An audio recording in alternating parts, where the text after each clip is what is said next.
Au nom du Père, du Fils et du Saint-Esprit, la paix soit avec vous. Bonsoir à tous, bonsoir aussi à ceux qui nous regardent sur la télévision KTO ou nous écoutent sur Radio Notre-Dame. Aujourd'hui, c'est le grand jour de la Pentecôte. La promesse de notre Seigneur est tenue, lui qui avait promis à ses apôtres de leur envoyer l'Esprit Saint.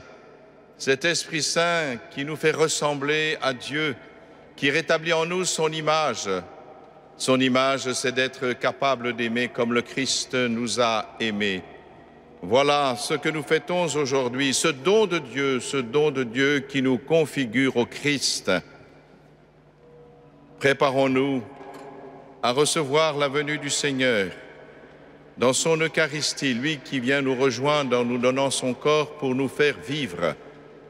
Reconnaissons que nous avons besoin pour cela d'accueillir aussi sa miséricorde et son pardon en reconnaissant que nous sommes pécheurs.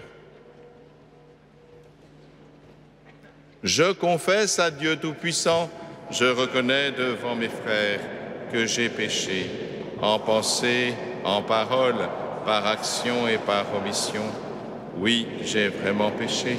C'est pourquoi je supplie la Vierge Marie, les anges et tous les saints, et vous aussi, mes frères, de prier pour moi, le Seigneur notre Dieu. Que Dieu Tout-Puissant nous fasse miséricorde, qu'il nous pardonne nos péchés et nous conduise à la vie éternelle.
Gloria in excelsis Deo.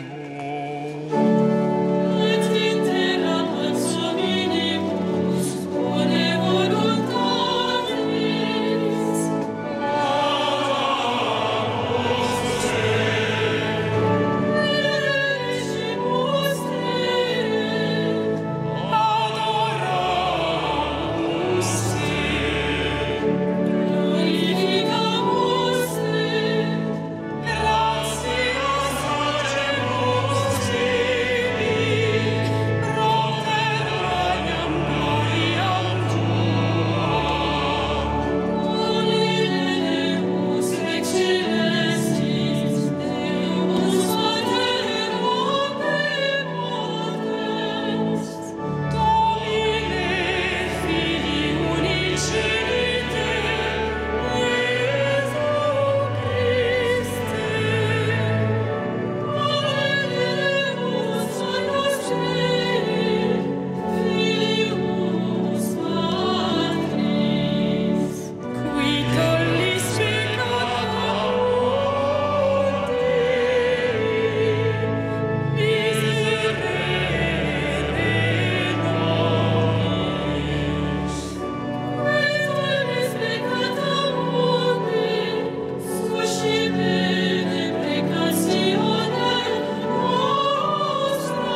Prions le Seigneur.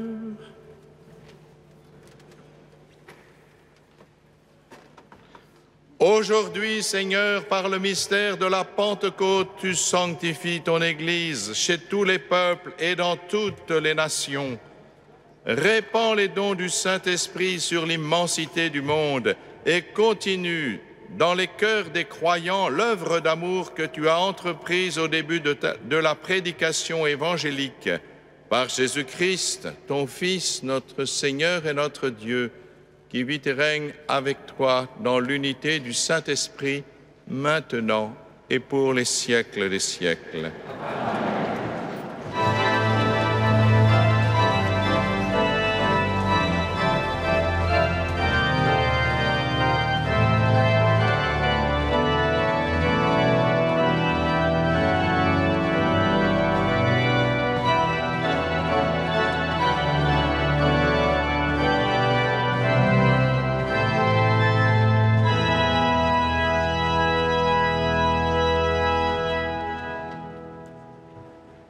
Lecture du livre des Actes des Apôtres.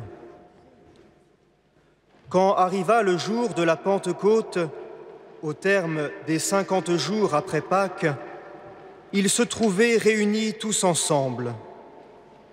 Soudain, un bruit survint du ciel comme un violent coup de vent. La maison où ils étaient assis en fut remplie tout entière. Alors leur apparurent des langues qu'on aurait dites de feu, qui se partageaient, et il s'en posa une sur chacun d'eux. Tous furent remplis d'Esprit Saint. Ils se mirent à parler en d'autres langues, et chacun s'exprimait selon le don de l'Esprit. Or, il y avait résidant à Jérusalem des Juifs religieux, venant de toutes les nations sous le ciel. Lorsque ceux-ci entendirent la voix qui retentissait, ils se rassemblèrent en foule. Ils étaient en pleine confusion parce que chacun d'eux entendait dans son propre dialecte ceux qui parlaient. Dans la stupéfaction et l'émerveillement, ils disaient : « Ces gens qui parlent, ne sont-ils pas tous galiléens ? Comment se fait-il que chacun de nous les entende dans son propre dialecte, sa langue maternelle ? Parthes, Mèdes et Élamites, habitants de la Mésopotamie, de la Judée et de la Cappadoce, de la province du Pont et de celle d'Asie, de la Phrygie et de la Pamphylie, de l'Égypte et des contrées de Libye proches de Cyrène, Romains de passage, Juifs de naissance et convertis, Crétois et Arabes, tous nous les entendons parler dans nos langues des merveilles de Dieu. Parole du Seigneur.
reprend leur souffle, ils expirent et retournent à leur poussière.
Lecture de la lettre de saint Paul apôtre aux Romains. Frères, ceux qui sont sous l'emprise de la chair ne peuvent pas plaire à Dieu. Or vous n'êtes pas sous l'emprise de la chair, mais sous celle de l'Esprit, puisque l'Esprit de Dieu habite en vous. Celui qui n'a pas l'Esprit du Christ ne lui appartient pas. Mais si le Christ est en vous, le corps, il est vrai, reste marqué par la mort à cause du péché, mais l'Esprit vous fait vivre, puisque vous êtes devenus des justes. Et si l'Esprit de celui qui a ressuscité Jésus d'entre les morts habite en vous, celui qui a ressuscité Jésus le Christ d'entre les morts donnera aussi la vie à vos corps mortels par son Esprit qui habite en vous. Ainsi donc, frères, nous avons une dette, mais elle n'est pas envers la chair, pour devoir vivre selon la chair. Car si vous vivez selon la chair, vous allez mourir.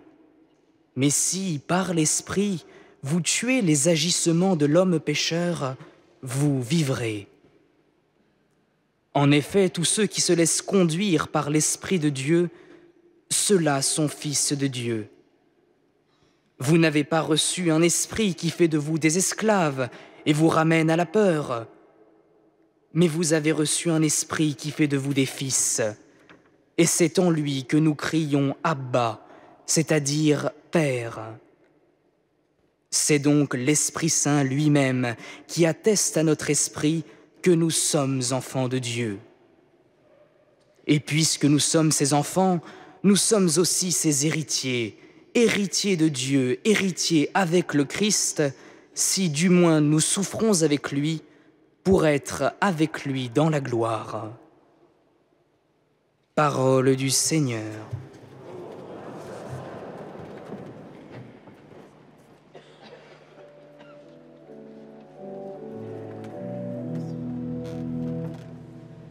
Veni Mater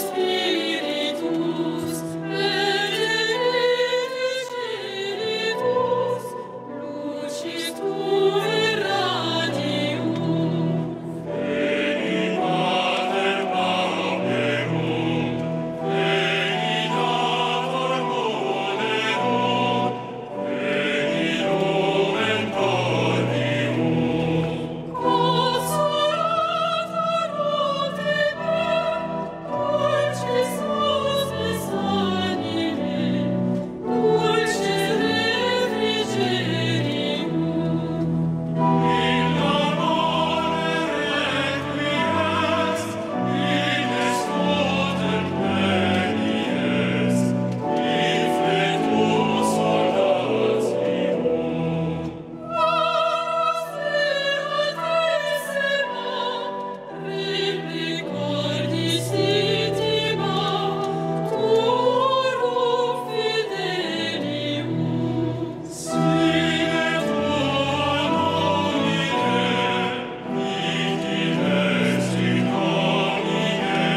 Allume-en le feu de ton amour.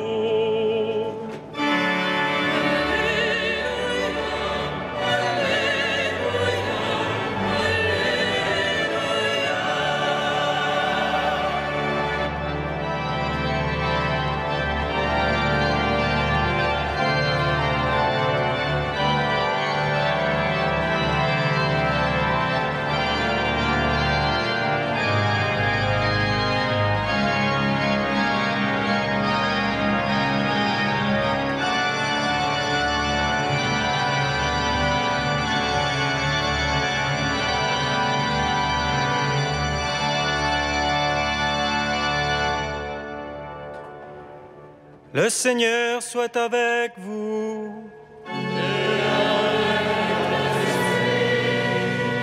Évangile de Jésus-Christ selon saint Jean.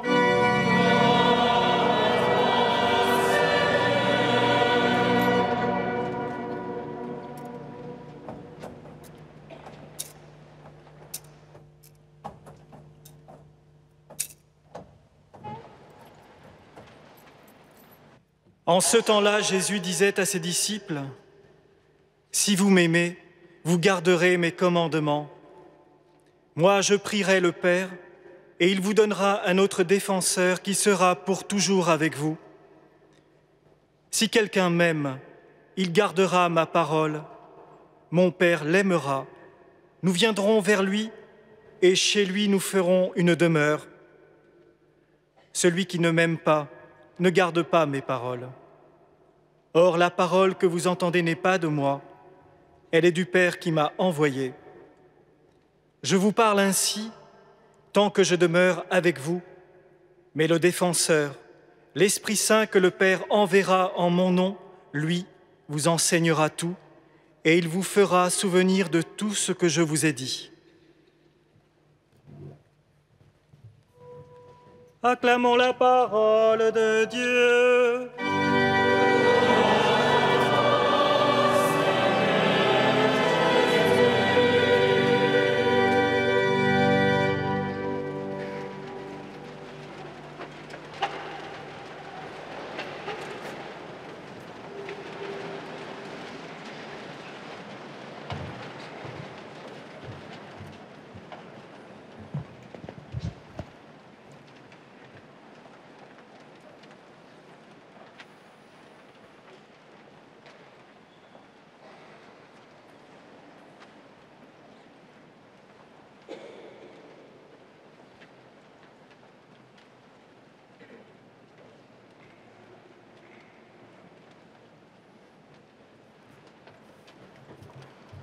Voilà que le Seigneur nous a promis l'Esprit Saint comme le don suprême. Vous le savez, quand Jésus parle de nous, lorsque nous voulons du bien pour nos enfants, qui donnerait effectivement un serpent à son fils qui lui demanderait un poisson? Alors combien plus le Père vous donnera-t-il l'Esprit Saint? C'est le don de Dieu par excellence. Eh bien, à quoi sert ce don? Peut-être une question intéressante, n'est-ce pas? Peut-être quelques esprits pratiques parmi vous diront, bien, ça sert à parler les langues étrangères, on a bien entendu dans la première lecture. Eh bien, sachez que c'est une erreur. Je suis en train d'essayer d'apprendre une langue actuellement, et bien qu'ayant reçu la confirmation, je vois la difficulté que j'ai pour l'apprendre. Autrement dit, non, ce n'est pas cela. D'ailleurs, ces Galiléens parlaient galiléen. Simplement, tout le monde comprend dans sa propre langue. Ce qui veut dire que l'Esprit Saint, l'intelligence de Dieu est universelle. Et voilà ce que cela veut dire, non? À quoi sert l'Esprit Saint? Eh bien, à être saint, tout simplement. Ce matin, j'étais au fraternel. Je ne sais pas si vous savez ce qu'est le fraternel. C'est un rassemblement de collégiens. Ils étaient 10 000. Or, le thème de leur rassemblement, c'est « Soyons saints, soyons des saints ». Voilà. L'Esprit Saint sert à devenir saint. C'est assez simple, n'est-ce pas? Autrement dit, un chrétien baptisé, un baptisé, il doit être saint. C'est son travail, c'est sa vocation. Comme le médecin, sa vocation, c'est de soigner les malades. Comme l'agriculteur, sa vocation, eh bien, c'est de cultiver son champ. Si Un médecin ne soigne pas ses malades, et si un cultivateur laisse ses champs en jachère, eh bien ça veut dire qu'il ne fait pas ce qu'il a à faire. Si un chrétien n'est pas saint, ça veut dire que, et je l'ai dit ce matin à ces jeunes qui bien sûr ont compris tout de suite ce que je voulais dire, un chrétien qui n'est pas saint est un loser. C'est dommage. C'est dommage. Mais bien sûr, ces jeunes ont l'esprit vif, et certains d'entre eux m'ont dit, mais moi, je n'ai pas choisi d'être baptisé. Ah, c'est vrai. Et peut-être parmi vous, il y en a qui ont été baptisés sans l'avoir choisi. Quand nous sommes bébés, en effet, nous avons été baptisés sans l'avoir choisi. Et alors, je leur ai dit, c'est bien, oui, mais qu'est-ce que l'on choisit exactement dans la vie? Pouvez-vous me dire où se trouve notre choix? Avez-vous choisi de vivre? Non. Et non. Vous êtes dans la vie, vous n'avez pas choisi. Avez-vous choisi vos parents? Non, on n'a pas choisi nos parents. Avez-vous choisi l'école, d'aller à l'école? Eh bien non, moi je m'en serais bien gardé, mais puisque c'était obligatoire, alors on se console comme on peut en disant, puisqu'on a été à l'école, ça nous servira dans la vie. Eh bien, d'être baptisé, peut-être que justement, cela nous sert encore bien plus que de trouver une place dans la société comme l'école le permet. Non, c'est autre chose. Cela nous permet d'être configurés au Christ. Cela permet de nous humaniser. Cela permet de nous diviniser, c'est-à-dire d'entrer dans la vie de Dieu. Peut-on priver un enfant de ce don magnifique? C'est une question. Et puis, que choisissons-nous au juste? Est-ce que nous choisissons Dieu? Eh bien non, c'est bien ce que nous dit le Christ. Ce n'est pas vous qui m'avez choisi, c'est moi qui vous ai choisi. Alors, où se trouve la part de liberté qui est en nous? Et c'est vrai d'ailleurs de nos existences. Certes, peut-être nos parents nous ont voulu, c'est pas absolument sûr, mais admettons qu'ils nous aient voulu. Ils ont voulu un enfant. Voulait-il un garçon, une fille? Ça, eh bien tant pis si c'est un garçon alors qu'il voulait une fille. Mais en tous les cas, ce qu'ils n'ont pas voulu, c'est ma tête, mon caractère. Ils auraient peut-être voulu un enfant un peu dynamique et j'étais un peu mou, par exemple. Enfin, vous voyez, ils ne choisissent rien, ils ne choisissent simplement que d'avoir un enfant. Le seul qui nous choisisse vraiment pour ce que nous sommes et qui nous connaît de toute éternité, c'est Dieu. C'est Dieu qui nous choisit. C'est lui qui nous choisit. Si j'existe aujourd'hui, c'est parce que Dieu l'a voulu de toute éternité. Et c'est parce que Dieu m'aime qu'il m'a voulu comme je suis. Et ça, c'est une bonne nouvelle. Même le plus désespéré, celui qui sait qu'il n'est pas aimé, celui qui a du mal à trouver sa place dans la société, sait qu'il a une place dans le cœur de Dieu. Voilà une bonne nouvelle. Et où se trouve donc notre liberté? Ah, la liberté, ce n'est pas si facile. Qu'est-ce que je choisis dans la vie? Eh bien, je crois choisir bien des choses. Et ces jeunes gens, j'aurais expliqué à leur grand étonnement que nous, les évêques, qui sommes un peu vieux, évidemment, nous avons été adolescents. Ça les surprend, mais c'est vrai. Nous avons été adolescents, donc je sais ce que ressent un adolescent. Quelle est sa part de liberté? Oh, il croit choisir ses vêtements, ses chaussures à la mode, etc. Mais en fait, pas du tout. Il est simplement prisonnier du regard des copains, parce que je sais bien que si nous avions le malheur de nous habiller autrement à cet âge-là, nous serions soumis à des moqueries extrêmement cruelles. Donc la liberté n'est pas là non plus. Où est la liberté? Où est-elle, cette liberté? Moi, personnellement, ma liberté, je l'ai appris devant Dieu. Devant Dieu, quand, à leur âge, je me trouvais seul dans ma chambre, dans le secret, que personne ne me voyait, ni mes parents, ni personne, ni mes amis savaient que j'étais seul face à Dieu. Là, il n'y a plus de comédie humaine, il n'y a plus de faux semblants, il n'y a plus de posture. Il n'y a que la vérité de ce que nous sommes devant Dieu, devant qui on ne peut rien cacher. Nous sommes totalement transparents devant Dieu. Et cette transparence devant celui qui sait tout, mais qui nous aime, nous permet effectivement d'être vraiment libres. Et je crois que c'est là que j'ai véritablement appris la liberté. Cette liberté qui me permettra plus tard de faire un choix que je n'avais pas fait, puisque j'avais choisi effectivement une certaine mode de vie et que le Seigneur, lui, m'a choisi.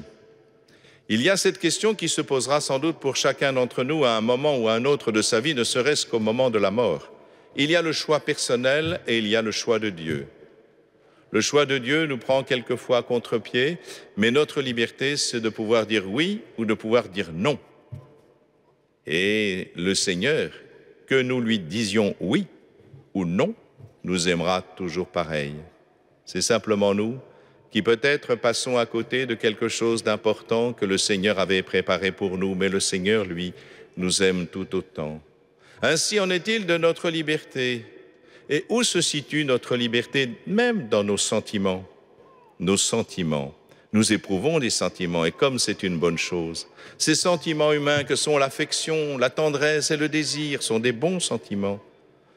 Est-ce que ces sentiments engagent notre liberté? Pas du tout. Bien souvent, nous éprouvons les choses parce qu'elles viennent dans notre cœur.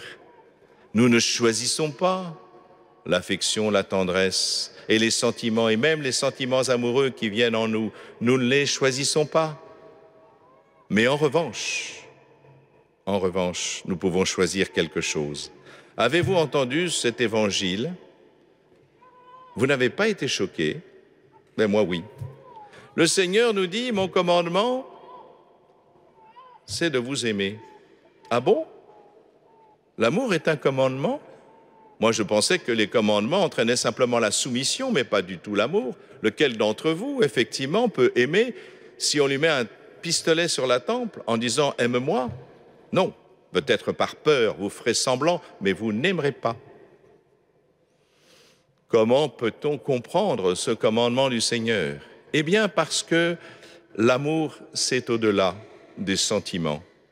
Les sentiments n'entraînent absolument pas notre liberté, nous les éprouvons et nous sommes heureux de les éprouver. En revanche, l'amour nécessite la liberté parce que l'amour, c'est l'engagement de toute sa vie. On peut effectivement éprouver des sentiments qui nous poussent à aimer les personnes, mais nous n'aimons vraiment que lorsque nous sommes capables d'engager notre vie, car le Seigneur le dit, il n'y a pas de plus grand amour que de donner sa vie pour ceux qu'on aime. Les sentiments sont souvent une très bonne chose, mais l'amour est encore meilleur parce qu'il vient de Dieu et qu'il touche notre liberté. Pas besoin d'être libre pour éprouver des sentiments. En revanche, il faut être libre pour aimer, c'est-à-dire libre pour engager sa vie envers quelqu'un que l'on aime quand on se marie, envers Dieu quand on lui donne sa vie, envers ceux qui nous entourent, quand on se consacre à eux.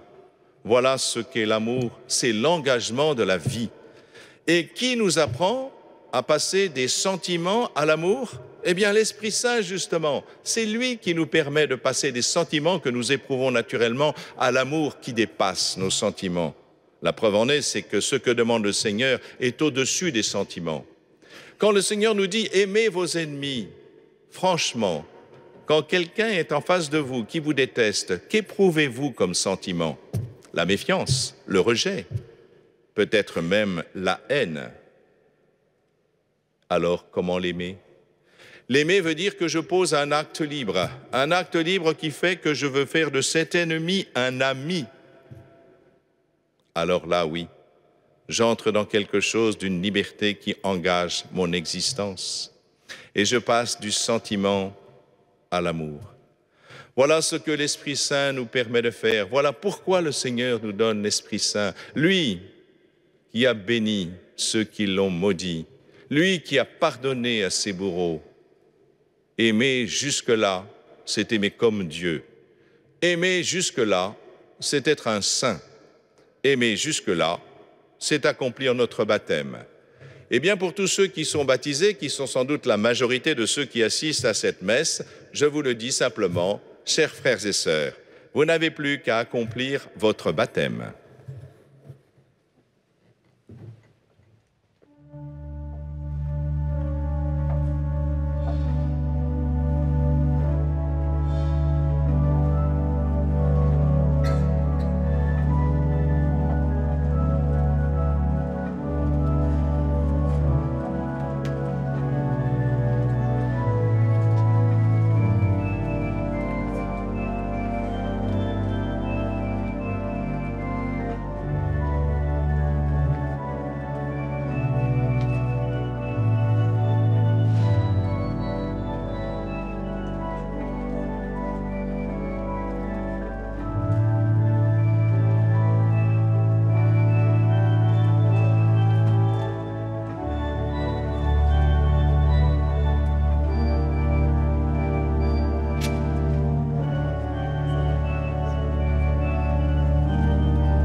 Prions ensemble au moment d'offrir le sacrifice de toute l'Église. Pour la gloire de Dieu, Dieu notre Père, réponds à notre attente. Souviens-toi de la promesse de ton Fils. Que l'Esprit Saint nous fasse pénétrer plus avant dans l'intelligence du mystère eucharistique et nous ouvre à la vérité tout entière. Par Jésus le Christ, notre Seigneur. Le Seigneur soit avec vous. Et avec votre esprit, Élevons notre cœur. tournons vers le Seigneur. Rendons grâce au Seigneur notre Dieu. Cela est juste et bon. Vraiment, il est juste et bon de te rendre gloire, de t'offrir notre action de grâce toujours et en tout lieu. À toi, Père très saint, Dieu éternel et tout-puissant, pour accomplir jusqu'au bout le mystère de la Pâque, tu as répandu aujourd'hui l'Esprit Saint sur ceux dont tu as fait tes fils, en les unissant à ton Fils unique. C'est ton Esprit qui a donné à tous les peuples, au commencement de l'Église, la connaissance du vrai Dieu, afin qu'ils confessent chacun dans sa langue une seule et même foi. C'est pourquoi le peuple des baptisés, rayonnant de la joie pascale, exulte par toute la terre, tandis que les anges dans le ciel chantent sans fin l'hymne de ta gloire.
Tu es vraiment Saint Dieu de l'univers, et toute la création proclame ta louange, car c'est toi qui donnes la vie. C'est toi qui sanctifies toutes choses par ton Fils Jésus-Christ notre Seigneur, avec la puissance de l'Esprit Saint.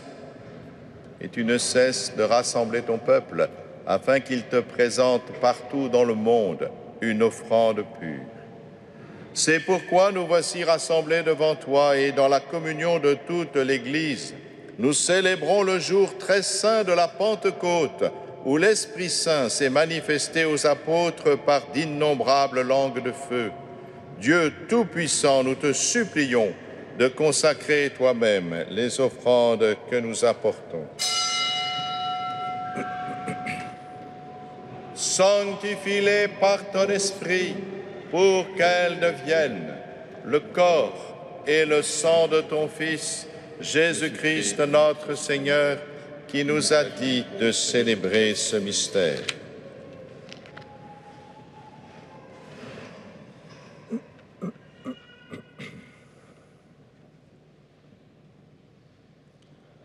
La nuit même où il fut livré, il prit le pain. En te rendant grâce, il le bénit, il le rompit et le donna à ses disciples en disant: Prenez et mangez-en tous.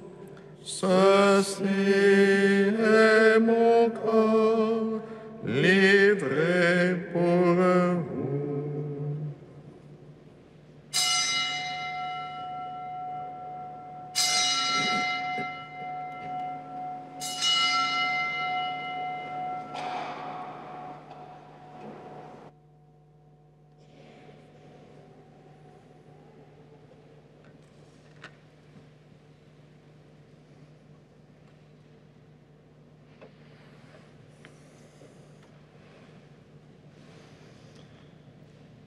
De même, à la fin du repas, il prit la coupe. En te rendant grâce, il la bénit et la donna à ses disciples en disant: Prenez et buvez-en tous, car ceci est la coupe de mon sang, le sang de l'alliance nouvelle et éternelle, qui sera versé pour vous et pour la multitude en rémission des péchés. Vous ferez cela en mémoire de moi.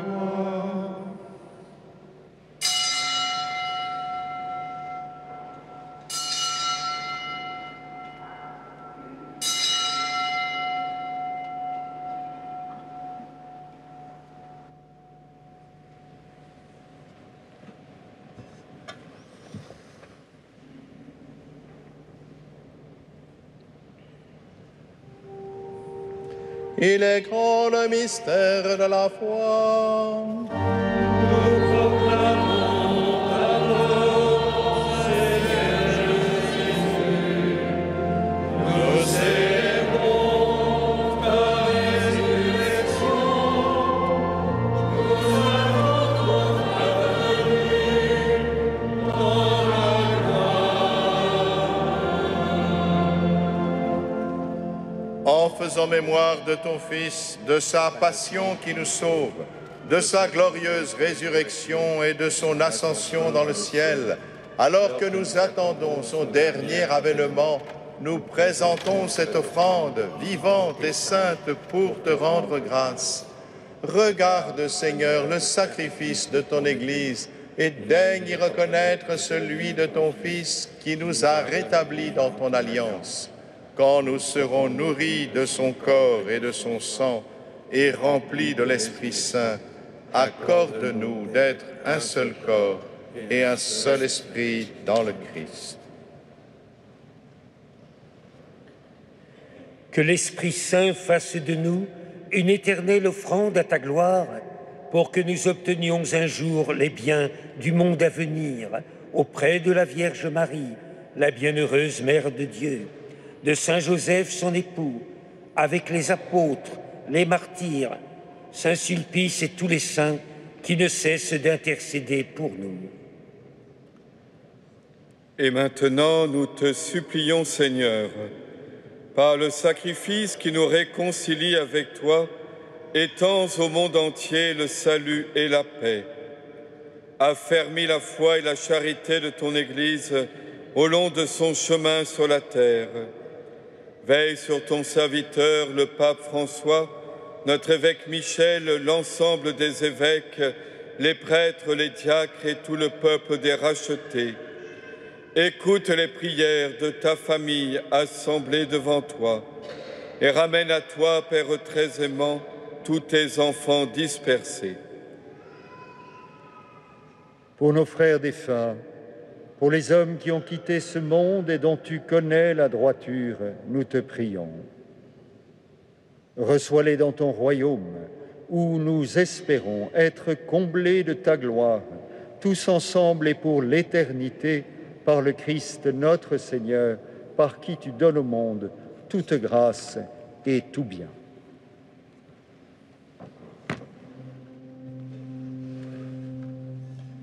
Par lui, avec lui et en lui.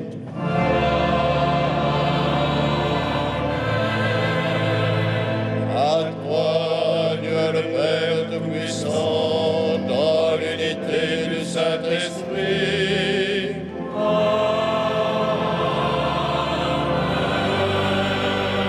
Tout honneur et toute gloire pour les siècles des siècles.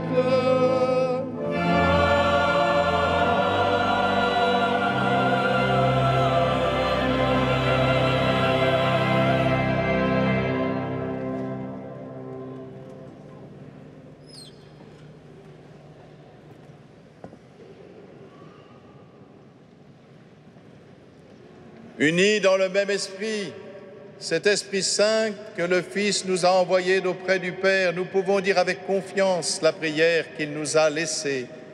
Notre Père qui es aux cieux, que ton nom soit sanctifié, que ton règne vienne, que ta volonté soit faite sur la terre comme au ciel. Donne-nous aujourd'hui notre pain de ce jour. Pardonne-nous nos offenses, comme nous pardonnons aussi à ceux qui nous ont offensés. Et ne nous laisse pas tomber en tentation, mais délivre-nous du mal. Délivre-nous de tout mal, Seigneur, et donne la paix à notre temps. Par ta miséricorde, libère-nous du péché. Rassure-nous devant les épreuves en cette vie où nous espérons le bonheur que tu promets et l'avènement de Jésus-Christ, notre Sauveur. Car c'est à toi qu'appartiennent le règne, la puissance et la gloire pour les siècles des siècles. Seigneur Jésus-Christ, tu as dit à tes apôtres, je vous laisse la paix, je vous donne ma paix. Ne regarde pas nos péchés, mais la foi de ton Église. Pour que ta volonté s'accomplisse, donne-lui toujours cette paix et conduis-la vers l'unité parfaite, toi qui règnes pour les siècles des siècles. Amen.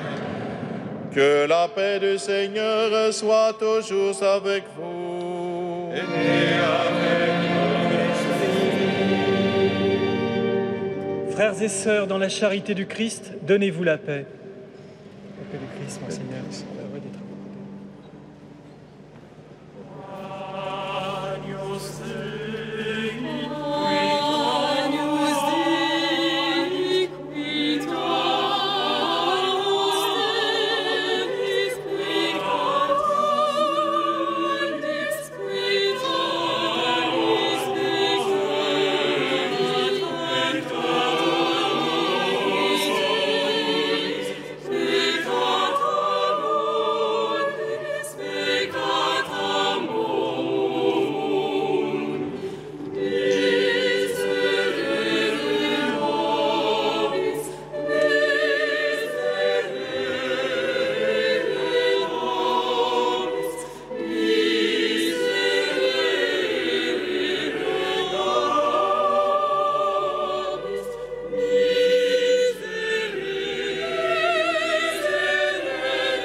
au repas du Seigneur.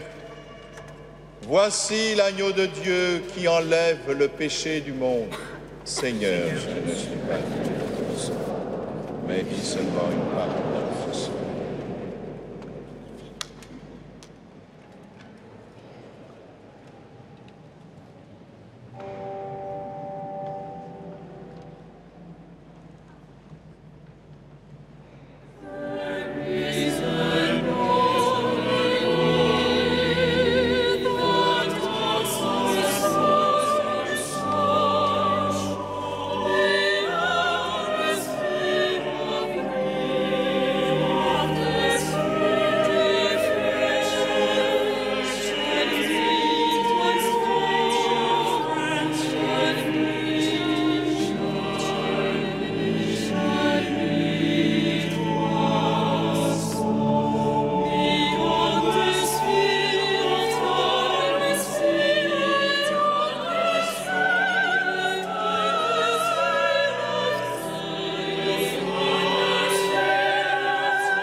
Prions ensemble.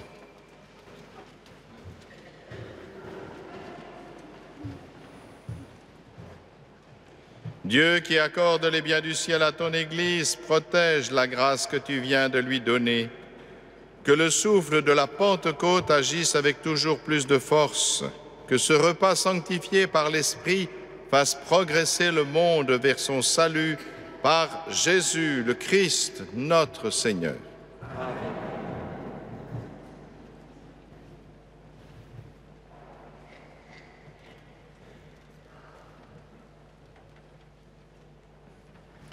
Bien, chers amis, nous avons eu la joie d'avoir cette très belle célébration. L'équipe de Notre-Dame est presque au complète. Il y a les chanoines, bien sûr, toujours fidèles, mais aussi toute l'équipe qui entoure habituellement l'organisation, services de sécurité, les sacristains qui sont là, comme toujours, les servants qui sont là aussi, qui nous suivent. Et bien sûr, ce soir, vous l'avez entendu, musique sacrée et la maîtrise de Notre-Dame qui nous a permis de prier et de célébrer dans la plus grande des beautés. Je les remercie d'être fidèles. Voilà, et à vous tous, fidèles aussi, de venir. Je reconnais bien sûr certains d'entre vous qui venaient déjà à Notre-Dame et qui continuent d'être fidèles. Merci à vous tous. Pour le jour de la Pentecôte, il y a une bénédiction solennelle, à la suite de laquelle, bien sûr, nous nous tournerons vers la Vierge Marie et puis nous éteindrons ce cierge pascal que nous avons allumé dans la vigile de Pâques pour fêter la résurrection de notre Seigneur. Nous entrerons ensuite, bien sûr, dans le temps ordinaire. Mais vous savez que dans le christianisme, le temps ordinaire est toujours extraordinaire puisqu'il est habité par Dieu. Le Seigneur soit avec vous. Aujourd'hui, Dieu le Père de toute lumière a envoyé l'Esprit Saint au cœur des disciples du Christ. Il les a illuminés. Que ce même Esprit vous pénètre et sanctifie en vous ses dons. Que le feu d'en haut venu sur les disciples consume tout mal au fond de vos cœurs et vous fasse porter au monde sa lumière. C'est l'Esprit qui a rassemblé des hommes de toutes langues dans la profession de la même foi, qu'il vous garde fidèles à cette foi et dans l'espérance du jour de Dieu. Et que Dieu Tout-Puissant vous bénisse, le Père, le Fils et le Saint-Esprit.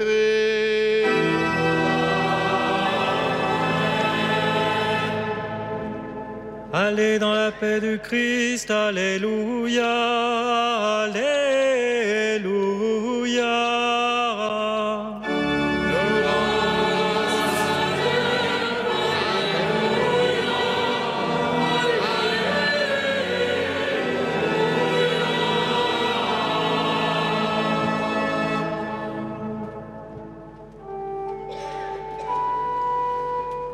Regina Celi,